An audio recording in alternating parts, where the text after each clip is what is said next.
రే రారా కూర్చో. ఏంటి సంగతులు? సంగతుల తర్వాత నీకింత గతి పట్టిద్ది అనుకోలేదురా. దేని గురించి మాట్లాడుతున్నావు? నువ్వు పెళ్లి చేసుకునే దాని గురించి మాట్లాడుతున్నా. ఒళ్ళమ్ముకుండే దానికి స్త్రీ అంటూ శ్రీమతి అంటూ బిరుదులు ఎవరో.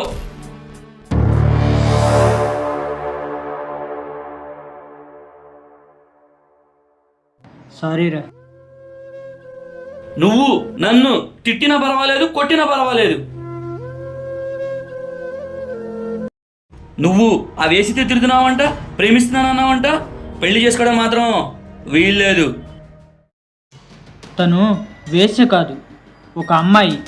తన వృత్తి వ్యభిచారం. తన వృత్తి ఏదో కలెక్టర్ గానో ఇంజనీరింగ్ గానో గొప్పగా చెప్తున్నావు. దీంట్లో దాపరికం ఏముంది? అందరికీ తెలిసిందే చెప్తున్నా. ఏంట్రా మతి తొప్పిందా? మైండ్ నుండే మాట్లాడుతున్నావా? మతి ఉండే ఈ నిర్ణయం తీసుకున్నాం. రోజు ఒళ్ళమ్ముకుంటూ గంటకొకటితో పరుకుంటే దాంతో నీకు పెళ్ళా? అరే, ఒక అమ్మాయి రోజుకొకరితో తిరిగితే మీరు వేశ్య అంటున్నారు. మరి మీరు తరచూ రోజుకొకరితో తిరిగితే మరి మిమ్మల్నేమనాలి? మీరు వేశ్య కాదా?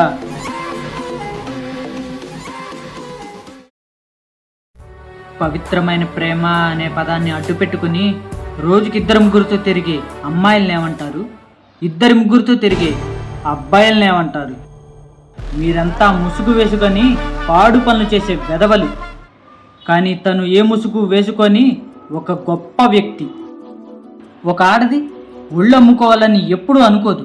పరిస్థితులను బట్టి కొన్నిసార్లు గతి లేక ఈ ఊబిలో పడిపోతారు. ఒక ఆడది చెడిపోయింది అంటే 100 మంది మగాళ్ళు కారణం అని అర్థం. ఆ వేసిని పెళ్లి చేసుకొని ఇంట్లో వాళ్ళకి ఏం సంబంధం చెప్తావు? సమాధానంలో తల ఎత్తుకుని ఎలా తిరుగుతావు? మా ఇంట్లో వాళ్ళకి నేనేదో ఒకటి చెప్తా, కానీ సమాజం అన్నావు చూడు, ఆ అమ్మాయిని వేశ్యగా మార్చింది ఆ సమాజమే. తన తప్పుని సమాజానికి అంటగడతావేంటి? చిన్నప్పుడు బడికి వెళ్తే కామంతో కళ్ళు మూసుకుపోయిన టీచర్ తప్పుగా ప్రవర్తించాడు. పనికెళితే పనిచ్చిన ఓనర్ చెరిచాడు. ఆకలంటూ కడుపు కాలి చూస్తుంటే కామంతో దరిచేరి ఆకలి తీర్చి మంచం ఎక్కమన్న మగాళ్ళెందరో. తెలిసి తెలియని వయసులో అన్నీ చూసిన అమ్మాయికి ప్రేమ అనే పేరుతో ఒకడు దగ్గరయ్యి వాడు కూడా కోరిక తీర్చుకుని దూరం అయ్యాడు. జీవితంలో ఇన్ని చూసిన అమ్మాయి తను ఏ మగాన్ని నమ్మగలదు, కానీ నన్ను నమ్మింది, జరిగింది చెప్పింది. అందుకే తన మీద ప్రేమ కలిగింది. చాలామంది శీలం అంటే శరీరానికి సంబంధించింది అనుకుంటారు, కానీ మనసుకి సంబంధించిందిరా.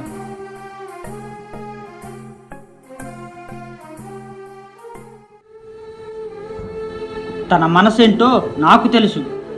చెడిపోయిన మనుషులకి, శీలం లేని మనుషులకి భయపడే ప్రసక్తే లేదు. మొగుడిని మోసం చేసే భార్యలు ఎంతమంది? భర్తను చంపే భార్యలు ఎంతమంది?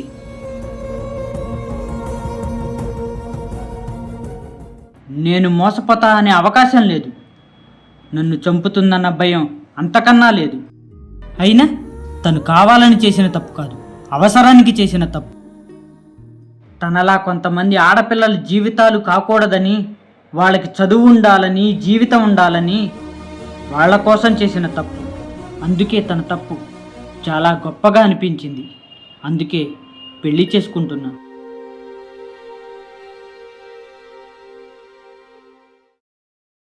సారీరా, నేను కూడా అందరిలాగా ఆలోచించాను రా. మగాడు ఎంతమందితో తిరిగినా కట్టుకుండే భార్య పవిత్రంగా ఉండాలనుకుంటాడు. అయినా ఈ రోజుల్లో ఎంతమంది వచ్చి ఉన్నారు? పెళ్లికి ముందే ఈ రోజుల్లో అన్నీ అయిపోతున్నాయి.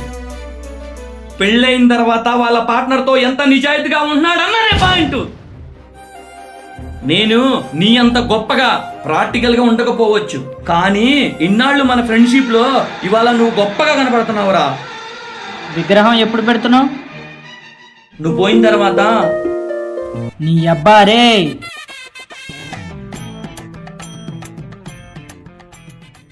చరిత్రే శిరసొంచి ప్రణామం చేస్తుంది.